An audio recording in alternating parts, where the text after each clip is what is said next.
YouTube Early Access, Patreon. Japan. Thank you guys for all the support. New merch, StephenWilliamsOfficial.com. You see the back, fully sublimated. I mean, consider getting it. If you're not a patron, it's a great way to support me. I appreciate the help. Good technique right here for you guys. MMA, grappling against the keep bring it in. This is what you're here for. Okay, I'm in on my training partner. Sorry, he has a strong, deep underhook on me, good shoulder positioning, which in this case means his shoulder's under my armpit. And I'm fighting on his bicep. I have a thumb post on his bicep. What's important is I don't allow my leg to get trapped in the middle, which is typically a good thing, right? But now Pete has dominant arm positioning. He can shuck to my back, immediately escape. How do I stop him from escaping towards his underhook? Really simple. I'm gonna put my knee behind his knee. So that stops his movement in this direction. He doesn't have many options other than to go away from me in this direction. Okay, so that's one of my favorite ways of blocking the guy's hips. Now with my right arm, I'm gonna start to pull back, shoot my elbow through, and get a single arm plumb with my right arm. See where I'm at? Now systematically I can land up elbows, down elbows, I can go 2-on-1 and I can wrestle him from here. Okay, I'm in a perfect position to start to wrestle. Now it depends what he does with his left arm, right? If he goes under my elbow, which is what he's gonna do to try to pass my arm, right? It's not a problem. I can punch my arm back and look where I end up. In a perfect position behind my training partner. Where I can grab the single, I can pull and gain hip exposure. Tip his hips against the wall, I'll try to pull. Just enough to get his hip off the wall. And then from here, I can go around the waist, tie my hands together, and start to go for my takedown from here. We're gonna go over some basic takedown stuff in a second. That's a lot to digest. Again, this is going off of him having a dominant upper body position on me. So we just had MMA class, we went over something very, very similar. So if the guy manages to get his shoulder under my armpit, once again, I'm gonna focus on getting bicep control. I'm losing the upper body, doesn't mean I have to lose the lower body. So I get my knee on the outside of Pete's left leg. And now the key is to create enough space so that I can get my forearm on the inside of his neck. So as I push, I get my knee jostled inside of his neck. I don't suggest staying single arm. Why don't I suggest staying single arm? Because he's gonna basically pass my arm by and get back exposure. So I consolidate the position by going hand over hand. And then from here, like I said before, you can start to attack with your shots. It's up to him what he wants to do. If he kind of meanders around my neck, like this, here and here, which a lot of guys do, he'll give me the underhook. If he decides to go under my elbow, which sometimes is a smarter idea, because he can start to pry my arm off for a 2-on-1. If I feel him do this, I'll switch arms. I'll go wide, and then I'll get behind his elbow. And now I've gained back exposure in effect, where I can easily start to pull the leg, attack the hip, work my off balancing and my trips from here. So once again, Pete has good shoulder positioning. What did I tell you? If he gets good upper body position, that's not an excuse for you to have shitty lower body positioning. Get your legs in place. If you feel that he's already beaten me on the upper body, man, have some kind of victory, right? So at least I have him beat at the hip. Push and pull. Push, get that pressure going forward. Consolidate with a 2-on-1 positioning, half plumb. Land your shots from this position, right? Start to wear him down a bit. If he goes around my neck, I'll always go underhook, here and here. And this is beautiful for striking and whatnot, and obviously going for the takedown. But if he elects to go under my elbow, in this case, to try to pass my arm, I'm just gonna punch and go right to his hamstring. And then from here, I can pull the quad, gain hip exposure, and that's really what I want. I want his waist, right? And then from this position, I can start to work my off balances and my trips from there. So if you're enjoying the content, make sure you guys subscribe. Let's go over the takedown portion. Now, I got to Pete's back, and I have a grip on my partner's waist. Notice that my head's not here. Most guys go here, and they try to loop the hook in from here. I've seen this work 2 times at a high level. What I want to do is I want to get my head on the same side. The issue is he's going to punch me in my face, so I have to move fast. As my head goes off on this side, watch how I step and pull Pete. So I won't do the takedown yet. I get him to step his left leg. So as I step, I pull, he has to step, right? As he's stepping, I want to kick his foot out to off balance Pete. See how Pete's legs are spread wide, he has to base, so he's gonna fall. But does it work all the time? No, it's just an off balance. It's just basic kazushi. As I step, I chop, he stays up this time. He doesn't go down. I immediately put a tripping leg in place. I get his weight going forward. See that? If he stays on his hands, I put my head underneath, I dig shots where he can't see it.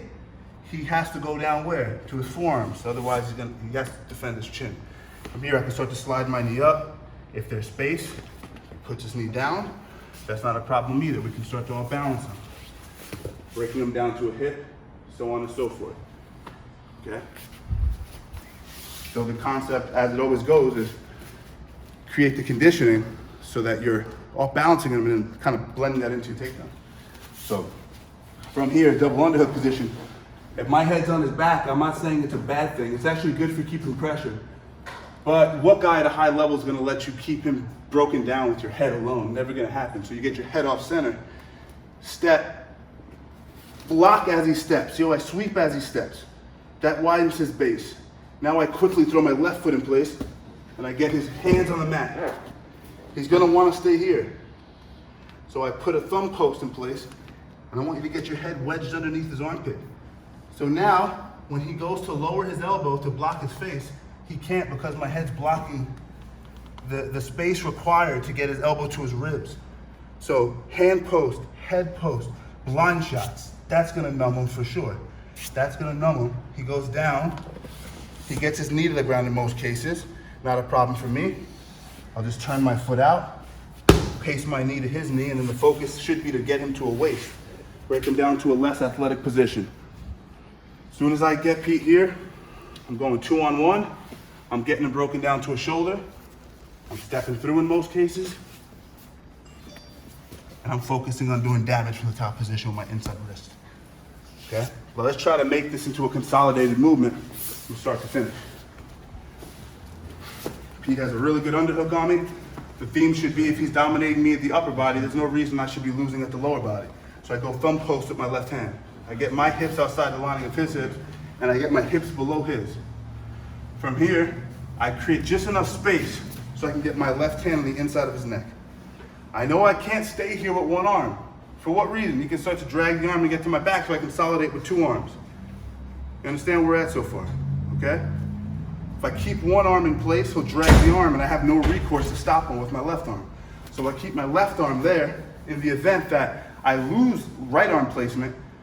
So if you pull my arm there, Pete, my right arm off, my left arm takes the place of my right arm, and at least I have recourse to stop him from taking my back. So once again, I'm in a good position. If he goes around my neck, I underhook him. Beautiful. If he goes under my elbow, in this case, here, you know he's gonna try to arm drag you. Get your arm outside of his, get your hips low, and now we're looking to hit our double legs or our body locks. In this case, we're going body lock. We discussed that. So I'll tie up his hand, pull his waist, and I'm going to step in a circular motion with my left foot. See what happened? I create a hip explosion. I go deep on the waist. I get him pinned against the wall, and then I create a bounce effect where I push, I pull, and I chop him. It's just to up balance him. Most cases, you will sit him to his butt. In this case, you weren't able to. He has good balance. So you're going to put a tripping leg in place to get him hands to the mat. If his hands are on the mat, it's hard for him to defend the takedown. He has to hand fight to defend the takedown. I want you to make a strong C grip with your left hand and put your head underneath his armpit. Start wedging shots under there. He goes elbows to the ground, right? Common, you can land a few more shots. Let's get this left foot out. Let's break him down to a hip. Once he's down on the hip, we can go inside wrist ride, make him less athletic, kick through, back heel, sit on his hips, and then go to work from the top position. And that's how you get the finish. So, you know what we're talking about. We're talking about combating his underhook with dominant lower body positioning. So whenever you don't have good upper body positioning, you can always find good positioning with your lower body. That's the trade-off that we're focused on. If I can do that off of his 2-on-1, which he'll probably do when I go double plumb on one side, use that to beat his elbow line. Now the key is, we're pretty much done, but just bring it in for a second. The key is, Pete has me here, and he has back exposure because he beat my elbow line. So it's a race to see who can beat whose elbow line and maintain the position. If I stay here, he's got my back, right? So I have to beat him. So I can't stay here. So I go here and here. One more time. I go here, and I get my elbow behind his elbow. Now I have back exposure, and I can start to play my game however I like it. So that's the play that we're focused on. gain back exposure by beating his elbow line, and you're always gonna be able to work the takedown. Remember that it's off balancing that leads to the takedown in most cases at a higher level. If you think you're just gonna go and take the guy down in 2 seconds, you're out of your mind. It doesn't work that way. You need to put Kazushi in place. Off balance, huh? Down. You're gonna be able to get the takedown from there. That's how it all comes together. Make sure you subscribe. Check out the Patreon. That's right below. What is that? It's pinned. That's the pinned comment below. You can also check the description. Okay, all that stuff is there for you. Okay, check out my playlist. I'm gonna put that on the exit screen right there. Okay, have yourself a great weekend. That's 2 videos. That's 2 YouTube videos this week. That's got to be some sort of record. Merchandise, brand new, unknown legend situation on my website, StephenWilliamsOfficial.com. All right, that's it. That's everything. Thank you guys.